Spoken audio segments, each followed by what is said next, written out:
pemerintah terus melakukan penanganan rehabilitasi dan rekonstruksi pasca bencana di Aceh, Sumatera Utara, dan Sumatera Barat. Di sektor infrastruktur dan layanan dasar, sejumlah fasilitas umum mulai dipulihkan. Untuk memenuhi kebutuhan tempat tinggal, pembangunan hunian sementara atau huntara di Provinsi Aceh dilaporkan telah rampung 100%. Sementara di Sumatera Utara dan Sumatera Barat, pembangunan huntara masih dalam proses dan terus dipercepat.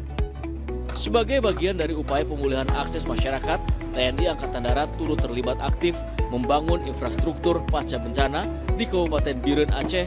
TNI Angkatan Darat telah merampungkan pembangunan jembatan Bailey di Desa Jangka Masjid, Kecamatan Jangka. Keberadaan jembatan ini diharapkan mampu memulihkan mobilitas warga serta menggerakkan kembali aktivitas sosial dan ekonomi masyarakat. Pemerintah pusat bersama pemerintah daerah dan BNPB terus berkoordinasi untuk mempercepat pemulihan, mulai dari tempat tinggal, infrastruktur, hingga layanan kesehatan agar kehidupan warga terdampak dapat segera kembali normal.